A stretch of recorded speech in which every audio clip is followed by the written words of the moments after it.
نحمده ونصلي على رسوله الكريم اعوذ باللہ من الشیطان الرجیم بسم اللہ الرحمن الرحیم السلام علیکم ورحمۃ اللہ وبرکاتہ۔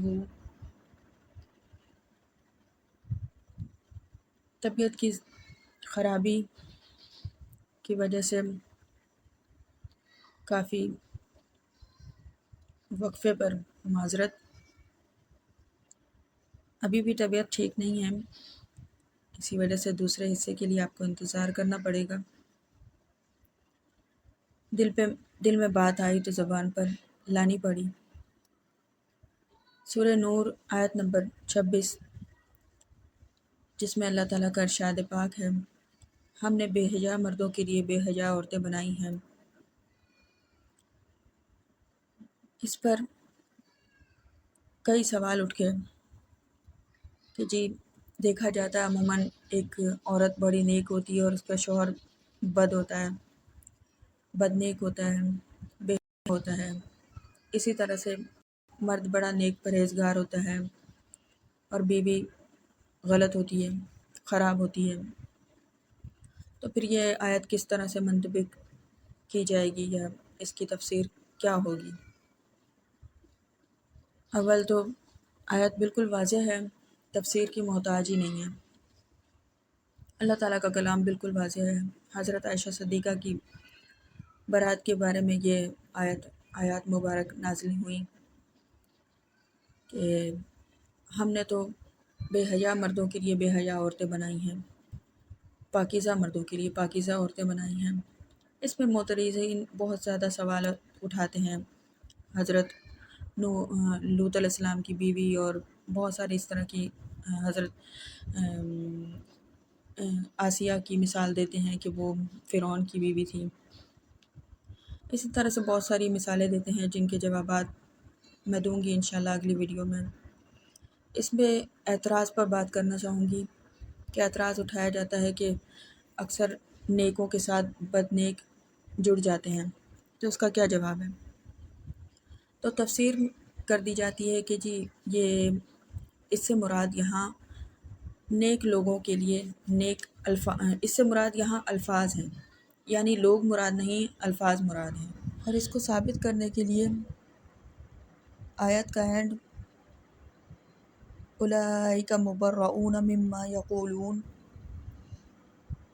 سے ثبوت پیش کرتے ہیں کہ وہ لوگ بری ہیں جو یہ کہتے ہیں، وہ لوگ بری ہیں اس بات سے جو یہ ان اقوال سے، ان باتوں سے جو یہ کہتے ہیں،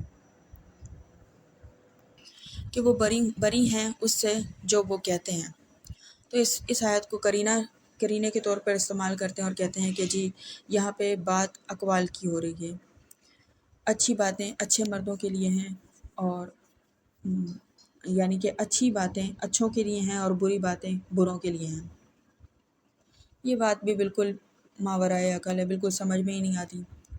اگر اس کو اس طرح سے ثابت کرنے کی کوشش کی جائے کہ آیت کا اینڈ کہتا ہے اولئک مبرؤون مما یقولون، یہاں پر بھی بات ہو رہی ہے جی یقولون کہنے کی، وہ اس سے بری ہیں کہ جو وہ کہتے ہیں، یعنی کہنے تک ہی باتیں ہیں، یعنی کہ برے اقوال بروں کے لیے ہیں اور اچھے اقوال اچھوں کے لیے ہیں۔ یعنی کہ حضرت عائشہ صدیقہ رضی اللہ عنہا خود اچھی تھی تو ان کے لیے اچھے ہی اقوال ہونے چاہیے، برے اقوال نہیں ہونے چاہیے، اور برے اقوال ان کے لیے نہیں ہیں، مراد یہ ہے۔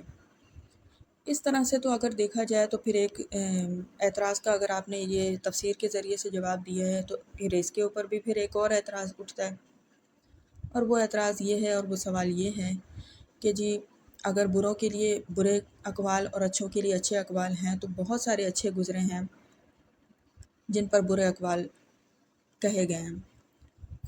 خود حضرت عائشہ صدیقہ رضی اللہ عنہا پر برے اقوال کہے گئے، آج تک بھی کہے جا رہے ہیں۔ حضرت یوسف علیہ السلام پر برے اقوال کہے گئے، زندان میں ڈال دیا گیا۔ حضرت مریم علیہ السلام پر برے اقوال کہے گئے۔ خود رسول اللہ صلی اللہ علیہ وسلم پر آج تک معترضین اور کفار پتہ نہیں کیسی کیسی باتیں کرتے ہیں۔ تو پھر یہاں پہ تو سوال اٹھتا ہے کہ اتنے اچھے لوگوں پر برے اقوال کیسے کہے جاتے ہیں؟